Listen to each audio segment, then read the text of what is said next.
Mengenai pendanaan memang saat ini kami dalam posisi yang sangat baik dalam hal likuiditas. Kami adalah perusahaan pembiayaan yang tidak dimiliki oleh perbankan ya. Jadi kami adalah perusahaan pembiayaan yang berrelasi dengan grup yang menjadi distributor dari otomotif. Dengan seperti itu artinya kami harus excellent dalam hal pembiayaan, dalam hal pendanaan. Nah, mulai dari tahun lalu kami sudah menerbitkan obligasi, yaitu penawaran umum berkelanjutan 4 tahap 2, di mana animonya ternyata sangat baik sekali, oversubscribe-nya lebih dari 3 kali. Kemudian pada Maret yang lalu juga kami sudah menerbitkan obligasi dari rencana 750 miliar yang kami targetkan, ternyata animonya sampai dengan 3 triliun lebih. Jadi memang sangat baik sekali minat dari investor, dari bondholder terhadap surat utang yang diterbitkan oleh Indomobil Finance.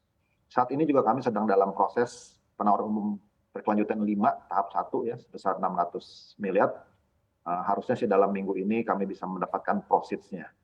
Itu pun sama, dari 600 miliar yang ditargetkan, animo masyarakat mencapai lebih dari 3 triliun. Nah, di luar dari pasar modal, dari money market yang kami dapatkan, kami juga tentunya bekerjasama dengan banyak perbankan lokal maupun asing yang akan kami segera dapatkan, mungkin dalam minggu ini atau minggu depan, adalah syndicated loan. Ini adalah offshore loan yang kami dapatkan dari berbagai perbankan lokal maupun internasional. Jadi jumlahnya akan mencapai 327 juta dolar, terdiri dari 13 bank internasional yang mensupport Indomobil Finance Indonesia. Jadi perbankannya berasal dari Korea, ada dari Malaysia, Singapura, ada dari China, ada dari juga Malaysia, kemudian dari Australia, dan tentunya dari Indonesia sendiri. Jadi begitu banyak perbankan yang percaya dan menaruh harapan kepada Indomobil Finance untuk bisa mengembangkan bisnis di semester 2 dan tentunya tahun depan. Baik, Pak Gunawan, 327 juta dolar tadi Anda sampaikan dari 13 bank internasional.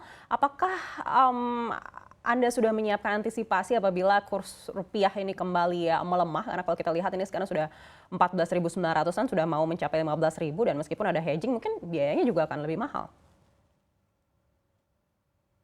Mengenai interest rate, tentunya kalau pada saat kami lakukan hedging, cross currency swap itu akan mengikat baik kurs rupiah terhadap dolarnya maupun interest rate-nya. Jadi seharusnya tidak ada masalah sepanjang kami tetap bisa mempertahankan margin selisih antara bunga jual dengan bunga beli yang kami sampaikan, yang kami teruskan kepada debitur kami. Baik, mungkin boleh disampaikan pertimbangannya seperti apa untuk memilih dana dari perbankan internasional dibandingkan dengan yang berada di domestik?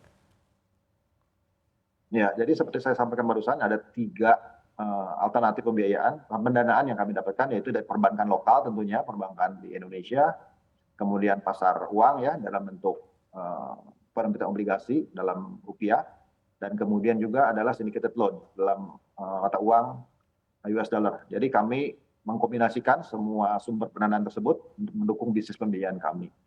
Mana yang duluan yang kami pakai, tentunya yang paling ekonomis ya, yang paling murah bagi kami untuk bisa kami dapatkan sehingga bisa menghasilkan margin yang optimal untuk Indomobil Finance Indonesia. Baik, untuk penerbitan obligasi sendiri di sisa semester 2 tahun 2022 ini mungkin sudah ada timeline-nya dan mungkin berapa target dana yang didapatkan?